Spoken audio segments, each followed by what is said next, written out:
Say it. Big 4. Say it. Say it. Awesome. Here we go. Big 4. Thank you, everybody, for another episode of the Unnormalized Podcast. This is your host, Frankie A. And today I'm joined with a very special guest that I'm really excited to sit down and talk to, GaryAWales, who is an actor, writer, producer, director, got a lot of projects coming up. So thanks for coming on, Gary. I really appreciate it. And welcome No to the problem. Unnormalized Podcast. I'm glad to be here. Awesome. So Gary, let's start with getting to know a little bit about Gary. So why don't you tell us a little bit about where you're from, your family, all that kind of stuff? Sure. So I was born in Falkirk in Scotland. I was born on the 29th of September 1995, so I'm a 95 baby. Woo-hoo. It's a really good year. But yes, I was born in Falkirk, Scotland, and I grew up in a small town called Bo'ness, which is my hometown, which isn't too far away from Falkirk and not too far away from the capital, Edinburgh. So I've been living here since I was about 12 years old, roughly. And Okay. then we moved to Northern Ireland. My mum had met an Irish guy, and we then moved as a family. Obviously, I had no say, I was young still. So we moved as a family, and to be honest, that was probably one of the best moves that we probably did do, because that's where my career really enhanced in Northern Ireland. And yeah, we were there for 10 years and came back here in 2017. So yeah, it's been quite a jump around the UK kind of Ireland kind of section, but yeah, it's been pretty good so far. Awesome, awesome. Actually, my wife is Irish, so she's from well, her family's from County Mayo. County Uh, Mayo. yep. So Right. yeah, awesome. So Gary, talk to me about here at the Unnormalized Podcast, I like to talk to people about doing things outside of the box. So that's Okay. what kind of the concept of Unnormalized is.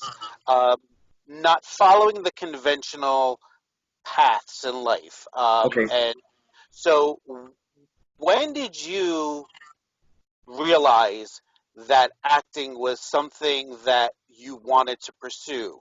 What was when you were younger, what was the thing that kind of said, okay, this is what I want to do. I want to follow my dreams. I want to follow my passion and Mm. not go like a 9 to 5 route. Right. Well, to be honest, I think I was around 6 years old or so. And my mum put me into community theatre and got on stage along with like school pantomimes and the Christmas nativity plays and stuff like that. And I don't know, I just loved the whole concept of putting on a costume and having that light on me and having that whole stage presence of people looking at me, just like watching me perform and do my thing.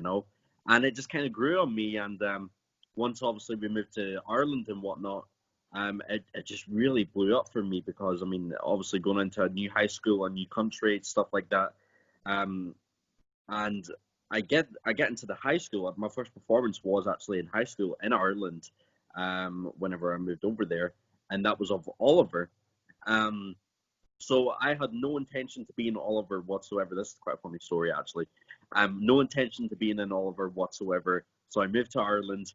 I joined high school. I was like halfway through first grade, or whatever first year we call it. And Hmm. so halfway through first year, and they're holding auditions for Oliver. No intention whatsoever. I did not even want to audition. Nothing whatsoever. So I joined the choir instead, and the choir was automatically part of the production, being the ensemble. I was okay with that. But my music teacher slash drama teacher, Miss Freeburn, she had her eye on me the whole entire time, like the whole entire time, and she obviously knew that I had a gift. And it was like the very last day before the summer holiday broke, and I was down on the football court, and so she got one of the students to come down and to get me to go back up to the classroom. So I went back up to the classroom and I stood at her desk. She was sitting there, and she knelt down and she pulled out a folder and she started highlighting lines. And I was like, "What is this?" And she was like, "Well, I know how enthusiastic you are about your singing and stuff like that, and I want to give you the role of Oliver. So then I'm just like, hang on, but I didn't even audition. She was like, you didn't have to audition. I already knew, I already seen what you can deliver. She already gave you the audition.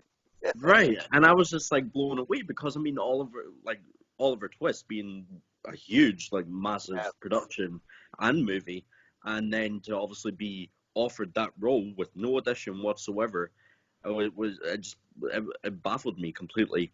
And then later on, after that was done, we done a few performances of that over a few nights and stuff like that.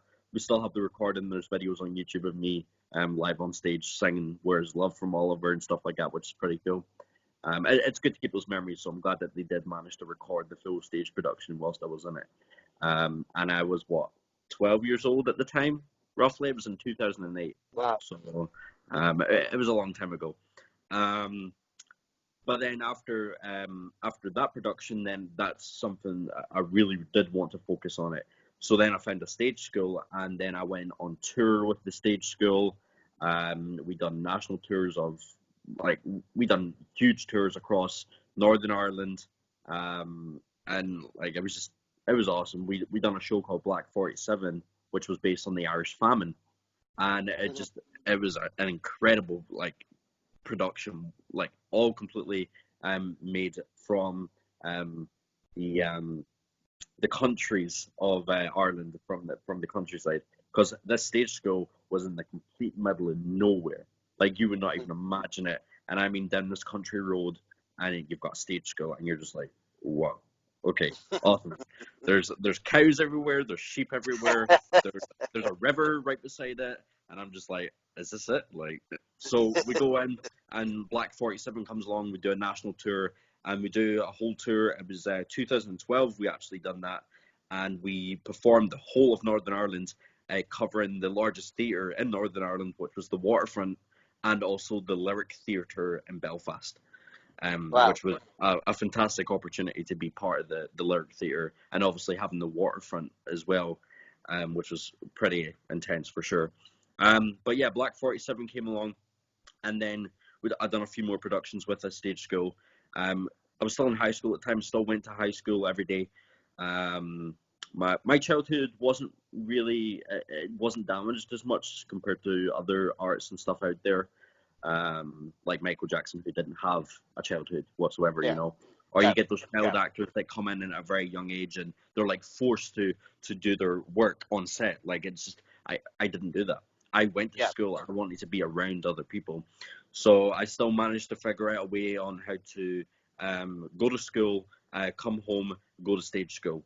You know, like I'm doing maybe 12, 13, 14, 15 hours of school the whole entire, every day, you know. And I'll do whatever I can to obviously make my talent a bit better, you know. But yeah, after Black 47, after those productions and stuff like that, still in high school, and then Grease came along, and Grease was actually happening in the last year.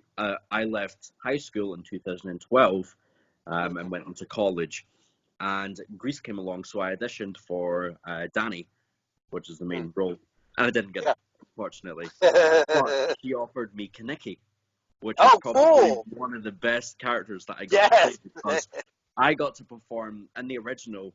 Kaneki doesn't perform Grease Lightning. It's Danny that performs it. But in the stage show, Kaneki performs it. It's not Danny that performs it. So I got to perform Grease Lightning in the whole entire production. That was pretty epic. We got the recordings of that. There's also a video on YouTube of me doing Grease Lightning. You see me coming out in this car that we built and everything on stage, beeping the horn, and you see me getting up and doing the Grease Lightning dance and all that on top of the car. Like, it's pretty cool. Well, I definitely am gonna have to check that out and have everybody who's watching and listening check out. Grease is like a classic. I love Grease. I've seen the movie. I've seen productions of it. Kaneki is one of my favorite characters in Grease. So I love it. You know, my wife and I always back, the leather jacket, everything. Such a classic role, and I definitely will check out all the tattoos with you, doing Grease Lightning. One of my favorite parts of Grease is that whole scene doing Grease Lightning. So Right. I definitely will check it out. Sure. But you know what? That's like commendable, Gary. That like you said, most actors at your age getting into the scene are having to sacrifice their childhood and the whole school experience. And Right. I think that being able to having to manage both of those things Mhm. at a young age is very commendable For because sure.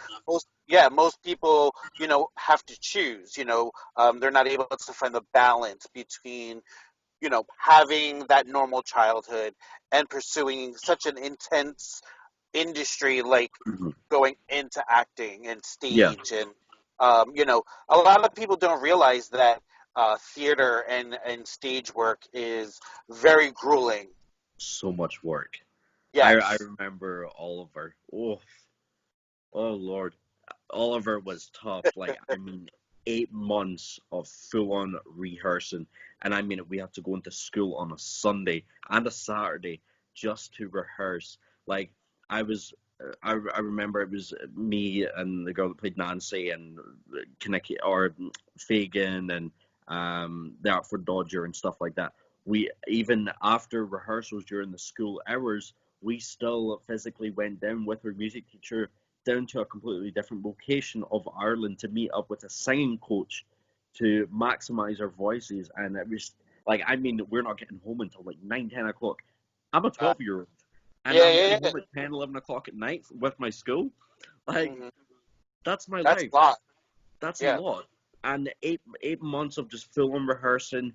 8 o'clock starts in the morning and not finishing until 8, 9, 10 o'clock at night, like nearly every single day. And it was just, I to be honest, I wasn't too sure on what I was going to come into, but hey, it was an experience. I loved it. Went and done Greece as well with the school, and I just loved that as well.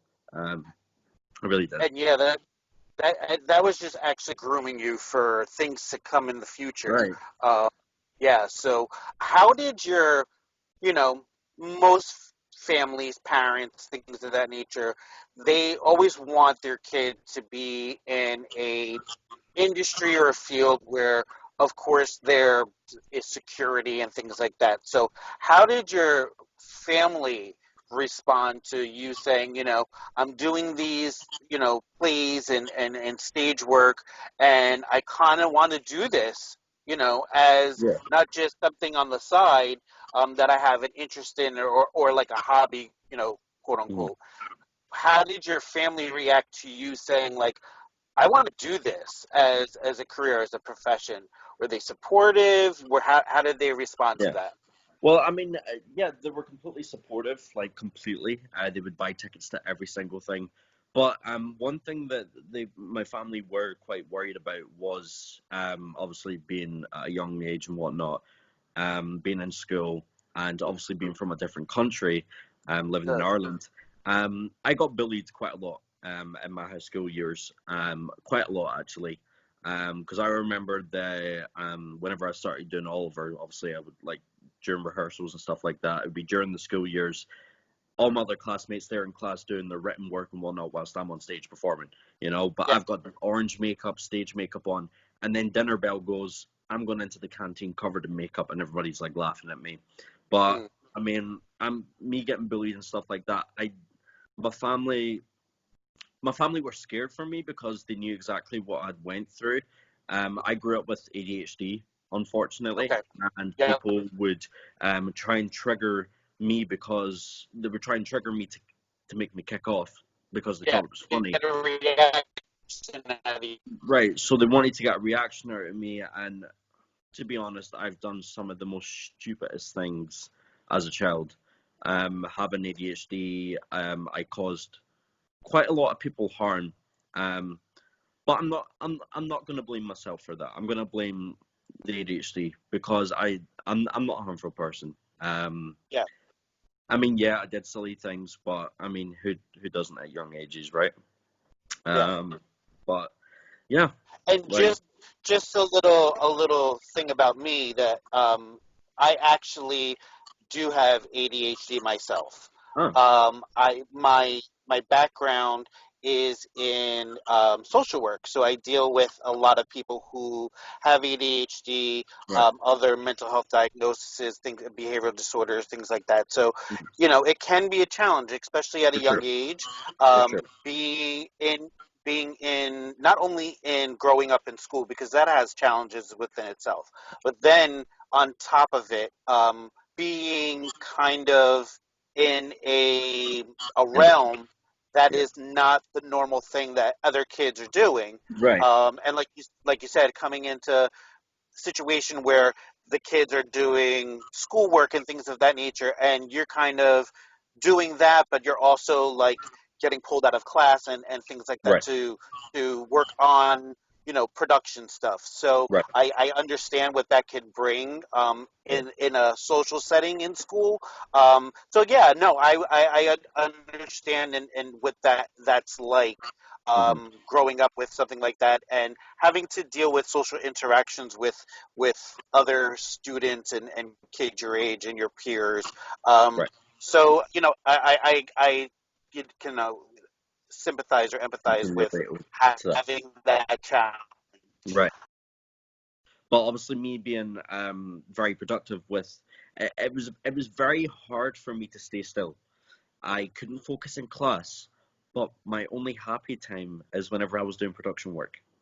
That was my only happy time because I knew that I was on stage. I got to sit down on that chair and get makeup put on me, I would get Yeah. my hair fixed and all that kind of stuff. I loved that. I didn't, I mean, yes, I was a little arse. I was a little bastard whenever I was young. I mean, who wasn't? But I was like Exactly. bad, bad. I was bad. Like I was, ooh, like people still tell me to this day that I used to bite people. I used to bite people whenever I was younger. So I mean, I've got Dracula teeth.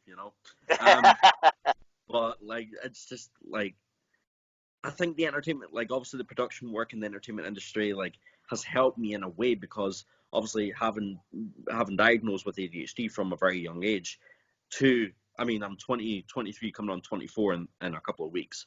Yeah. Um, the When I turned, it was I was roughly I was about 15, 16. There were some days that I would forget to take my medication, and some Hmm. days I would take it.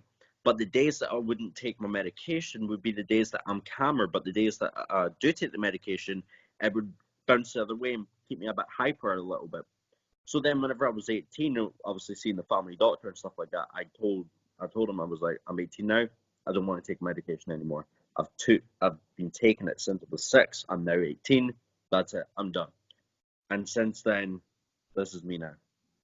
So it just shows that um, obviously, yes, you may be going through a stressful childhood with ADHD and stuff like that, but that doesn't mean that anybody cannot change their life around. But if you focus on something that you love and you really focus on it, and you can work with your medication, work with what you love, and also ignore whatever else is going in the background, like those people that are trying to aggravate you, then Hmm. you will slowly move into what becomes a better person.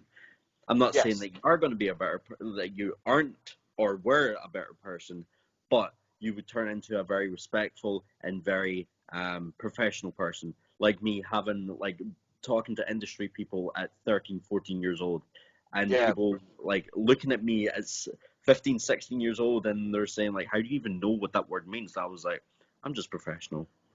I'm just me, like Yeah. I've been doing it since a young age, and I mean I'm 16, 17, walking around with a blazer, and hey, I'm talking to professionals all the time, talking to some of the biggest people in the world, and they wouldn't even realize that I'm 16. They'd be thinking I'm 20 something, Yeah. and Yeah. people now think that I'm like 28, 29, like I'm like, no, I'm only 23, and they're like, huh? Like it's just no, yeah. Well, So you know what? That builds your character. That right, builds your, who Gary is. It defines you as, that's okay. What I tell people is when you have any type of like diagnosis, mental, behavior health, whatever it is, even medical. Those are things that it doesn't define you. You're somebody living with Right. ADHD, but you are not ADHD. Right. And I think when people can grasp that concept and they don't have to put themselves in a box or a label, Yeah. it allows them to just manage with things like that. Right. Not define People you. Not define people do go over the top, like saying, "Oh, I've got ADHD. You should respect me more." Stuff like that. No, no. You you. Yeah. you focus on something that you love. You work with your medication. Just ignore whatever else is happening in the background. You'll be fine. Yeah. I mean, if I can do it, they can do it. You know, like Yeah. And that's a testament to your determination that with you were channeling all that stuff that was coming from having ADHD and focusing it on something that you right, really had passion for, and you felt that you could move with it and right, deal with it.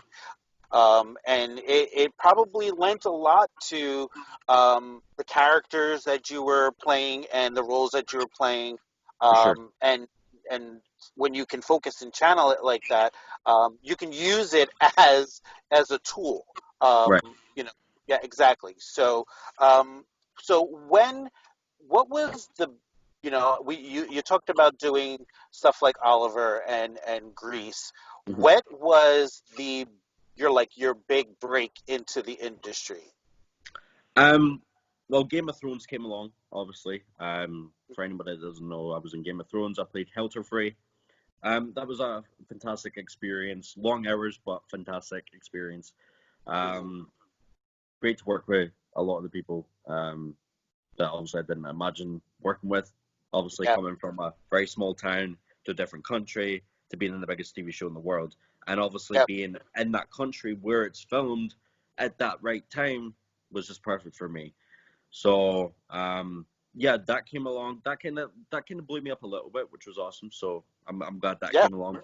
But then obviously I had my other productions like Too Late, which is my own. That's based on anti-bullying and suicide. Hmm. I created that one I started creating it in 2013, and then 2014 came along. We filmed it and released it 27th of September 2014. It's now on Amazon Prime. So if you guys want to watch it, you can. Um, and then I moved into Too Late was quite a tough character for me. Obviously going through bullying and whatnot as well. But it's a story that needs to be told for sure, and Sure. Yeah. it's very on point facts as well. Not on my life, but on someone else's life out there. Um, and then you've got Love Bites, which is the vampire comedy that I've done as well. That's not on Amazon Prime, but it's on YouTube, I believe.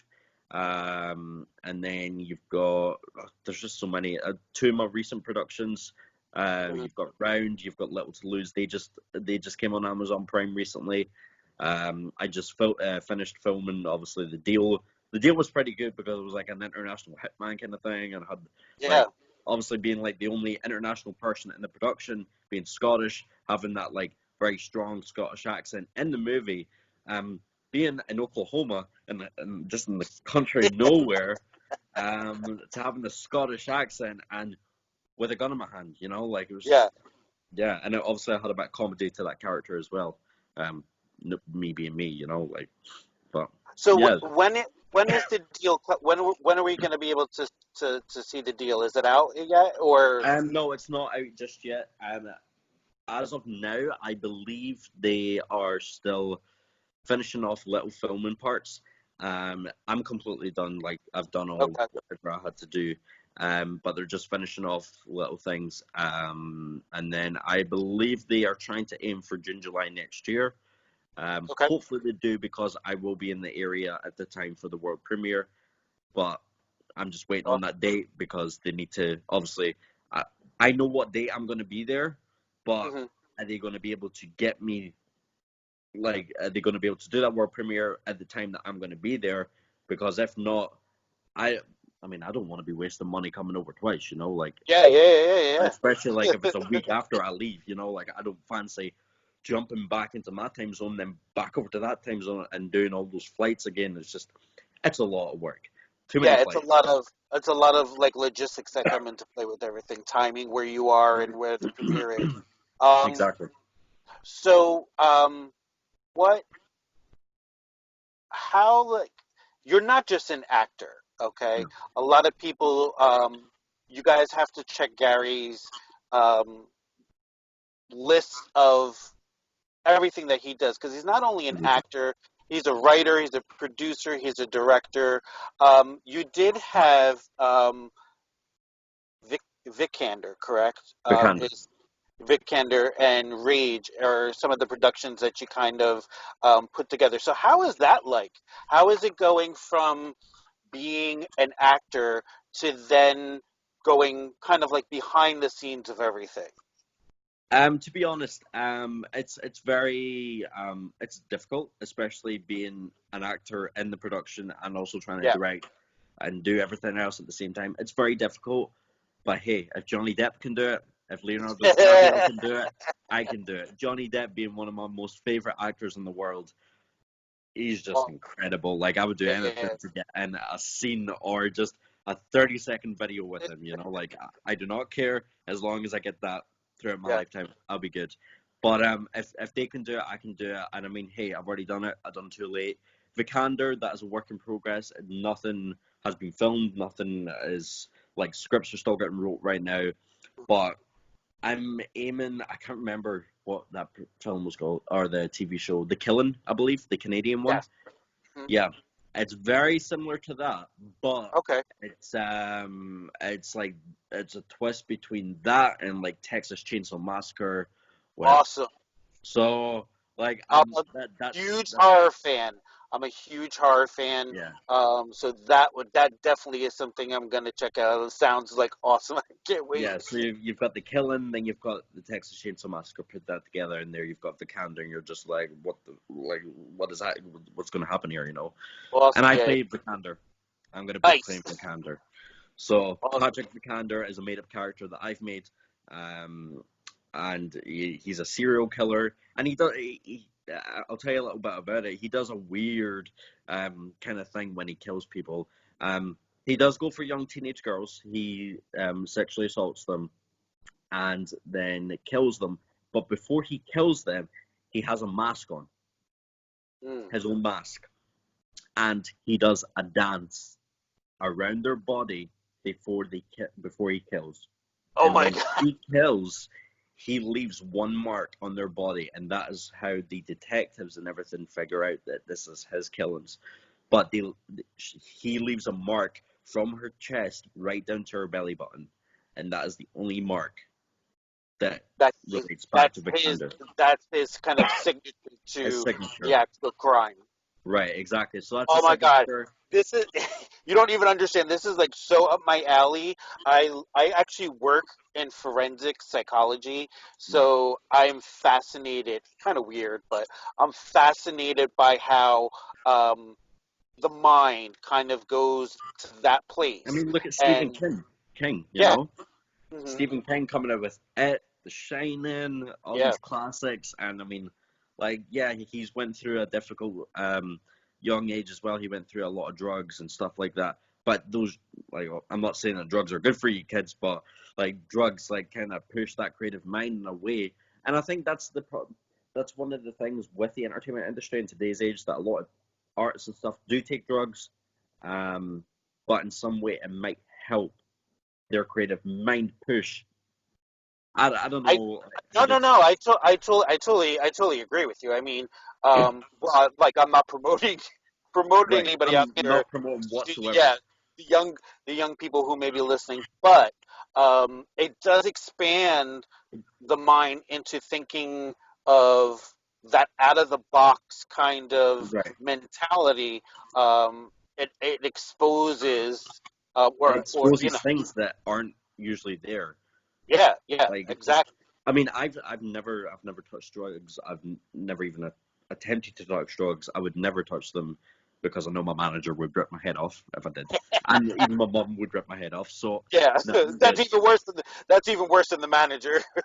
Right, and she's from the Bronx and she's small. Like, I ain't dealing with She's her. from the wait. Did you say she's from the Bronx? From the Bronx. Get out of here! Uh-huh. All Yeah. right, all right. So mom would definitely whoop your ass if she found out that you were doing anything like that. Mom's full-bred Scottish. I Whoop don't your know. She'll throw a sheep at me. She'll throw a cow or a sheep at me. I don't know. She'll damage me. So like I'm like fascinated by that because you're 23 years old, Mhm. okay? You've kind of started making your way into acting, with like things like Game of Thrones and Right. and the deal. So like what is the process for you, Gary, when you're sitting down to now I can identify with putting everything that you have into a project. When you're a writer, you're an actor, you're producing, directing. Um, what is the process like? How do you or do you how do you come up with a lot of these concepts? Or like you're talking about things like um, you did some stuff with like surrounding like mental health. Is it and projects like uh, Bill Candor where it's something totally probably outside of who you are Yeah. as a person. So like that's a lot of creative juice that you're putting into it. Yeah. So what is that process like? The process is very long. It is exhausting. It takes a while, especially coming up with a completely brand new idea, and you obviously need to watch just in case for copyright issues. I make Sure. sure that whatever I'm thinking about, I don't bounce off anything else. Um, but to be honest, like a lot of my ideas and stuff like that come from TV shows, but I twist it to the point where I'm happy with it. And if I can't find anything online or anything about it, then I'm completely for it and I'm writing it and I'm ready to go. You know, Rage is another production that I'm working on and that I also created. We actually start filming that very soon as well. I played the main role as Alex. Um, Unfortunately, I killed my son in the short film. I also killed my girlfriend, but I'm a druggie and an alcoholic and stuff like that. It is quite a drastic ending for Alex, but you'll have to watch and obviously find out what happens to Alex at the end. I mean, like your projects are so intriguing. I mean, the is like where do you see yourself? Are you more like it seems like a lot of the stuff that you have is coming up is like more of the like horror based or like a thriller kind Yeah. of genre. Is that something you mentioned Stephen King? Is that kind of where you lay, or is it like where do the concepts come up out of? Is it just something that inspires you from you said watching TV shows and kind of Yeah. getting, inspired from there. Is that a genre where you feel comfortable in? Is it where you thrive? Um, I mean, how do you see yourself as a writer, director, producer? well, I mean, at a young age, I watched Scream, stuff like that, like Halloween, Michael Myers, and all that classics. Oh, and there's a new Halloween coming out as well. I know. There's a new I'm one. so looking forward to Let me that. tell you, he's going to come out of those flames like in the last movie. He's going to come out of that house and he's going to be like, bam, and just come out, like he's ready to kill again. But I don't know, like just thriller and horror movies. It's something that I've always had an interest in. Um, Murdering and stuff, it's not really, but I do love crime like shows and stuff like that, like NCIS, CSI, all that stuff. But like more like the killing, like the more thriller, um, killing kind of things. It just intrigues me so much, like Yeah, how right. these I people don't can know if come up with the I most don't know if creative with the things. Yeah, I don't know what that says about us that we find Right? that It's like fascinating, but people are it looking at us and is. they're like, "Are you okay? Like, do you need some help?" And I'm like, "No, no, no. That's just my mind speaking. I'm just writing it down. I'm not doing it. I'm not physically doing it, but I'm just writing it down. You know?" Yeah. It's Uh, just something. It's something about and what I do is what's very intriguing during my day job is talking to people about like how the. It's very interesting to see how the mind works. And you know, you see this stuff on TV, but when you see it in real life, it's even more intriguing because you have right, the person there, and a lot of the times the people are very willing to share that and how the mind works and take you right. through that process and take you through that journey. So it's very, I can see there's a lot of content that could come out of just working with the human mind. Yeah. So I mean, I've got I so find many it ideas. fascinating. I've got so many ideas ready. Like, Uh, I'm just trying not to say as many as I possibly can, especially whenever it comes to media and stuff. Because unfortunately, I have had my issues with media, but that's okay. That's fine. I've learned. We all learn. But that's okay. It's a learning curve, and like a lot of the ideas that I come up with is just completely out of this world. And I mean, like I let my friends and stuff read the script, and they're like, "I want to see it. I don't want to read it. I want to see it."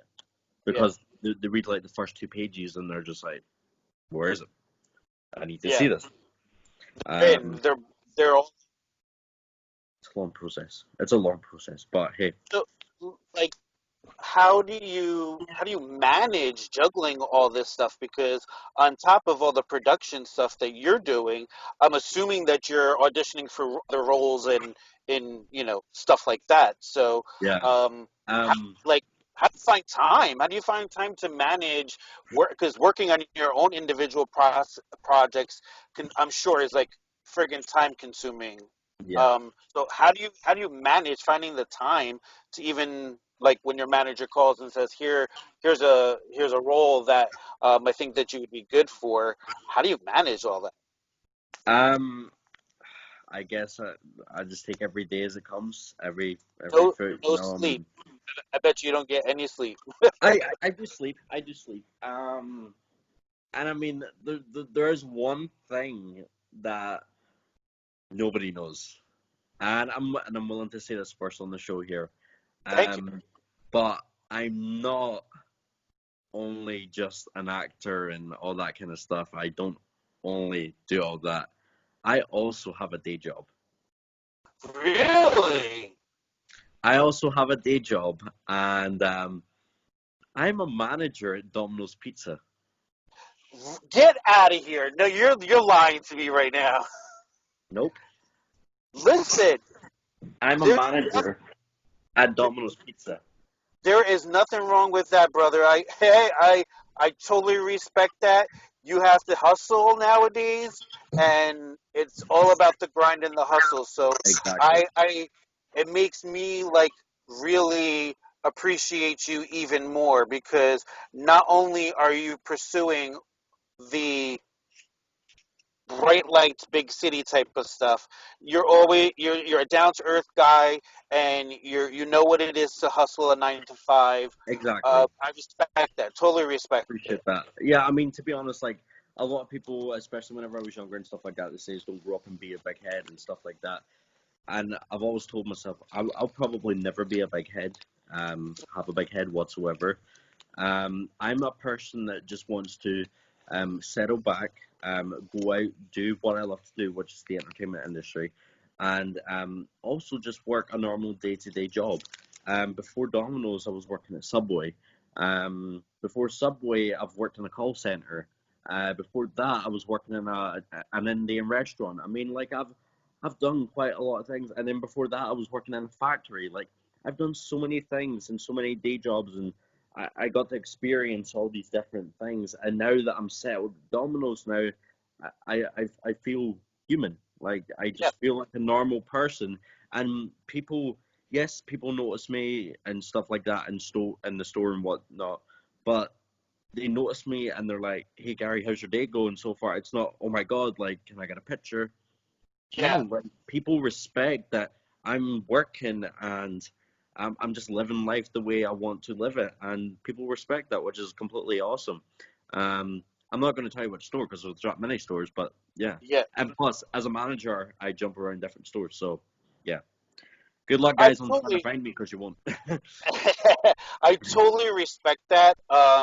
It's a lot of work when you have a passion and Right, you also are holding down, trying to be grounded and right, centered in being a person, outside of being, Gary who's on Game of Thrones or The Deal or right.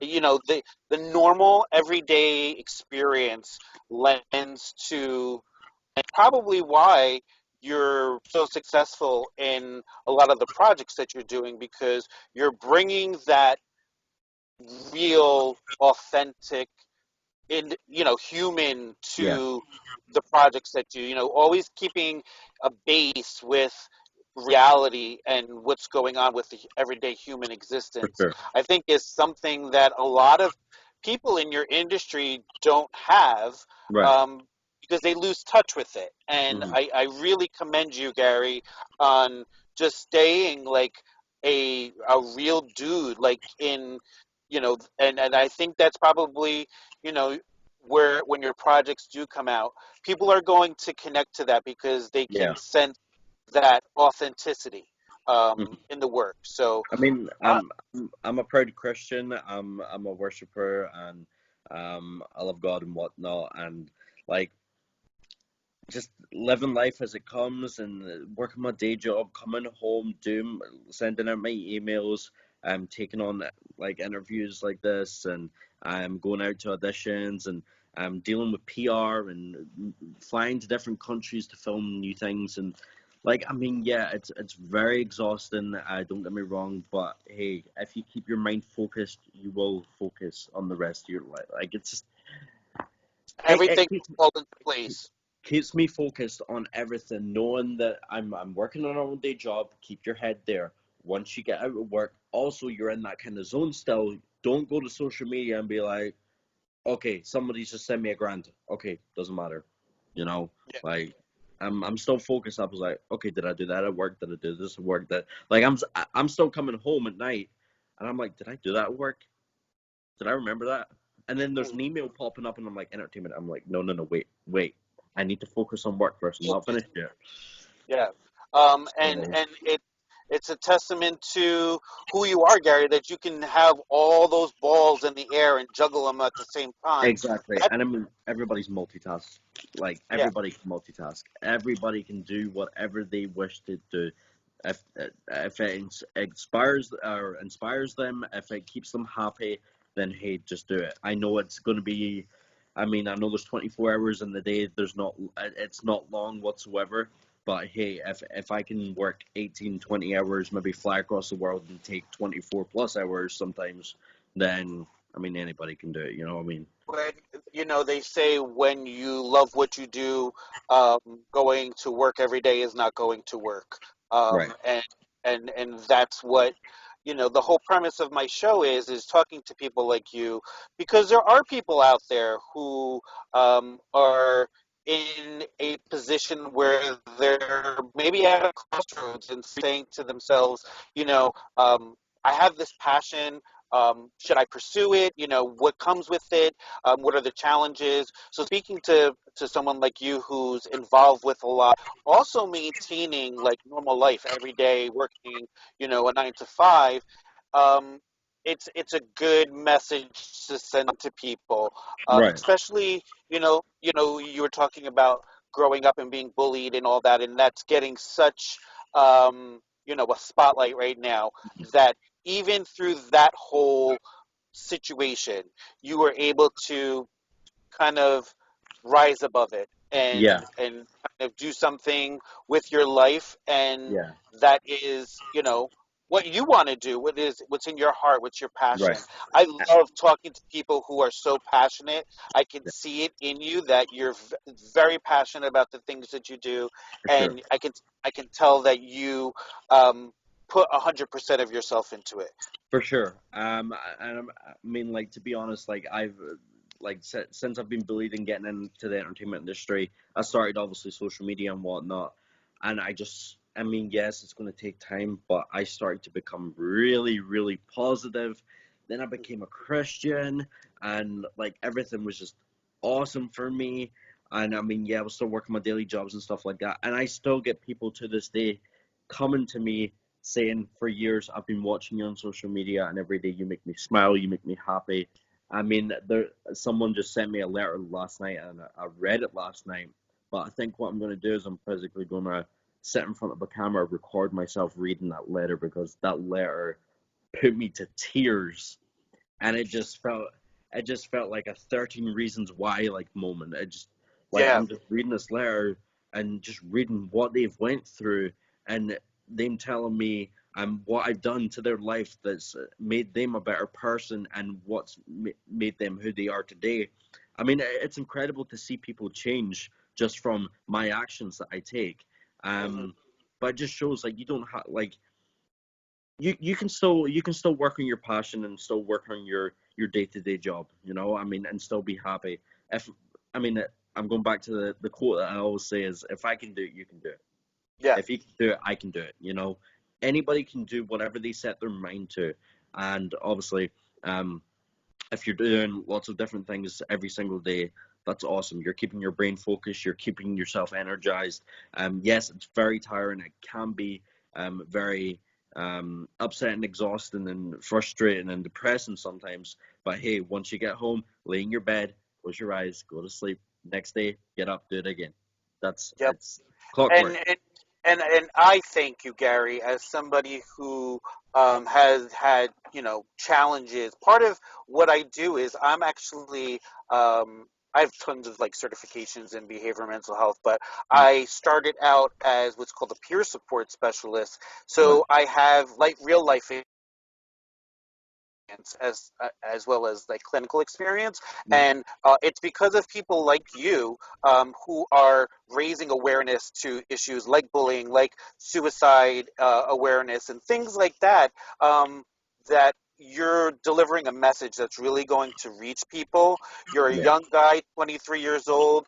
You have a voice that people are connecting to, and I thank you on behalf of everybody out there who may be going through challenges, to that you're spreading the message that awareness is key, advocacy is key, and that's why Yeah. you get letters like you did yesterday, is because you're reaching people who don't maybe necessarily have a voice for themselves, Right. and that's a great burden. But I think just from speaking to you today that you are the person to kind of carry that burden or carry that load, and deliver a message to everybody out there that these things are out there and they're challenges, but you can get over them, and there's a way to approach things and to spread the message that Right. you're not the only one out there that's kind of going through that. And I think people need to hear your voice and hear your message. So, like, I really genuinely thank you for that. For somebody who works in the business of working with people who are in recovering from things like like bullying and suicide attempts and challenges like that. I Mhm. really commend you. I that's wholeheartedly genuine. That I do really appreciate that Yeah, I you're appreciate. taking your avenue, and you understand that comes with an opportunity to have a platform Right. for things, and for young people especially. So I really love that, Gary. It's I that's appreciate that. awesome Thank to you. hear. I appreciate that. And one other thing, like, I think fans love me because obviously I respond to everybody. Everybody's human at the end of the day. I don't care if I've got 5,000 messages sitting there. I will sit and take an hour out of my time every single day, and I will sit there and respond to every single one of them. If there's a comment on my video, if there's a comment on my photo, I'm going to respond. I mean, I'll respond, like, even if they're complimenting me, I'll respond thank you. Or if they're asking me a question, I will respond with an answer. And that's always something that I've really focused on. I'm trying to keep my focus on my fans, knowing that the only way that they're going to stay there and keep interacting with me is if I interact with them. Sure, yeah. They're human beings. I mean, yeah, you've got people like, I don't know, like Justin Bieber and stuff like that who've millions of notifications coming into their devices every day. But hey, it's okay to come out your day and to try and get through as many as you possibly can, you know. Keep that connection with your fans. Right, exactly. Keep that connection there, and they will grow on you and love you even more. And I mean, I appreciate all my fans so much. They inspire me to keep pushing and keep obviously releasing more work for them. And obviously, I also like to get my fans like involved with a lot of my things as well, because I like to do like giveaways of merch and signed photos and stuff like that. Like I want to do them. I'm thinking of ideas as they come along that I'm looking to maybe give away a signed like poster from the new movie or whatever, like Awesome. posters that haven't been released, or just anything. Like I just want to make sure that my fans that are involved with me as much as they possibly can. I know they're not there in person, but hey, if I can do it over social media, and without social media, I would not get to meet the people that I meet today. I mean, I'm that's not an awesome thing. A lot of people, they diss social media. I love social media. I think it's a great way for people to great connect. networking. And I have to say, everybody out there that's listening, Gary is 100% um, truthful when he says that he responds to people, because that's how I reached out to Gary. I love, of course, Game of Thrones, so I was doing some research. I stumbled upon Gary, and I was like, love the work that he was putting out. I did some research, saw that he was an actor, writer, producer, director of his own stuff, and I really respect that. And that as a fan, and as a new fan of Gary's, that makes me want to buy into who Gary is. So when Gary puts out a piece of work, I know what's behind it now, Right. and all the hard work and the blood, sweat, and tears that he puts into it. So when he says that he does reach out to people and respond, he does, because that's how we connected. And I'm glad that he does stay connected with his fans, because to me that's very important. The fan wants For sure. to feel like they're part of your journey, For sure. and so I do really appreciate that. No And problem. I'm building a studio, Gary. So if you have any of those posters you want to send over to me, definitely send them over, and I'll put them right in my studio. Sounds good. I'll sign them for you. Awesome. You that would rock. I would really, really, really love that. So Gary, let's tell before I let you go, tell everybody out there, we talked about the deal and Rage. What are some of the projects that you have coming out?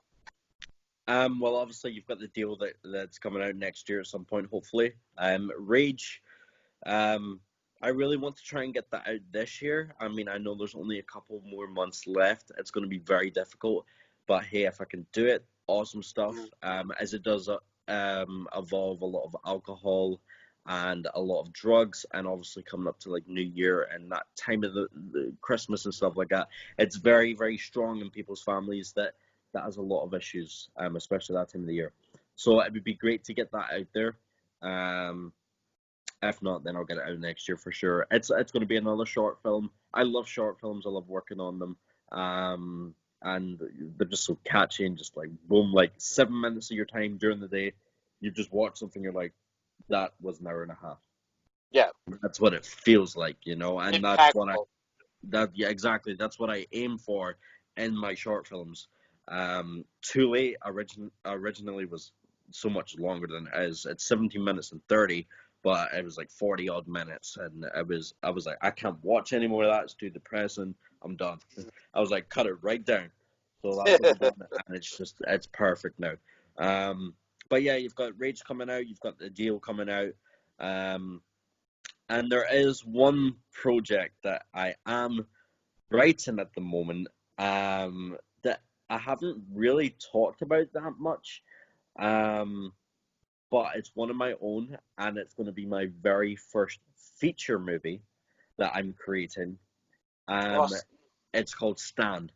And Stan, if anybody likes a good thriller, a good action movie, Stan is a Scottish boxer who makes his way to America to take on the heavyweight championship and takes in the footsteps of obviously Rocky and Creed and all that kind of stuff. But you've got the whole Scottish background there of him fighting over here and then obviously moving over to America to take on the heavyweight championship to obviously opening his mouth at the wrong time to the media towards the heavyweight champion currently to his wife getting assassinated by his men, and it gets really like, because I mean you look at Rocky and you get Adrian who dies of cancer and stuff like that, but in this one you've got the opponent who gets his men to kill his wife after the birth of Stan's son. I love So it. I love that's and I play Stan, so like my wife will be getting killed in Stan, and I get super angry, and my son Casper is just newly born, and I mean that gives me the excuse for a sequel after that. Obviously, Casper's seeing his dad fighting and growing up, and there's a sequel, and then his dad maybe gets killed, and like There's yeah, so many ways I've that got you can so go with it. many, I've got I so many love it. ideas. I've got so many. I love it. I love it. I think that it's going to be great. I love your mindset. I love the ideas and the concepts of your projects. I think there's something that people would love to um, watch, and I Right, think that you're going to have a very, very, very long and successful career I appreciate that. doing what you do. I again, I'm a total fan um, of what you're doing. We're going to check out all your stuff, and hopefully, when you have time, you can come back and tell us about some of the projects that you have For sure. coming on. Well, You know, hey, I'm coming to New York. I'll be back in New York next year. I'll well, be here to. you gotta you gotta then come. You know, if you're in the New York area, you gotta come. Maybe if you have some time to see what the Jersey Shore looks like. Sounds good. Hey, I always fly into EWR Newark, so that's close by. You you say the word when you're in town, and we'll definitely hook up, and I'll show you around what the Jersey Shore is like, and make sure that you get treated with the VIP status that I you appreciate deserve. that. I appreciate Um, that. I completely. I don't believe in any of that VIP like celebrity stuff. I really don't. But hey, I'm just Gary. I'm just lovable Gary. Who just like and that's what I like. I like when people are really down to earth and keep it real. And I genuinely enjoyed my time talking to you today, Gary. likewise. I appreciate you taking the time to come on the show. And everybody out there, I want you guys to check out Gary. Gary, give them how can people reach out to you? How do you like when how would you prefer your fans to kind of check out you and your stuff? Okay, I mean, you've got Facebook, Twitter, Instagram, and Snapchat. All of my social media is at GaryAWales. My Facebook and Instagram does have a check mark next to it, so you know that's me. Unfortunately, Twitter, we're working on it. We're trying. We're trying. Twitter, where you at? Like, we need this contact. I'm waiting on a contact from someone, but we're getting there. But Instagram, the Twitter, the Facebook, and the Snapchat is at GaryAWales. My YouTube channel is youtube.com/user/Gary Wales actor. If you just type in Gary Wales into YouTube, you'll see the channel. Quite a lot of my stuff's on there. And then obviously you've got your IMDb, Wikipedia, all that kind of stuff as well. Yeah, Awesome. Well, everybody, I want to thank Gary for coming on. I really enjoyed this. I'm really looking forward to all his projects that are coming out. Love all the stuff that you're doing. I'm totally bought in. So, um, guys, check out Gary, Instagram, Twitter, Facebook. Subscribe to his YouTube channel so you can stay on top of everything that Gary's coming out with. And Gary, once again, thank you for being on the Unnormalized podcast. No problem. Thank you very much for having me. No problem. Everybody, that's the show for today. And thank you for tuning in with me and Gary, and stay unnormalized.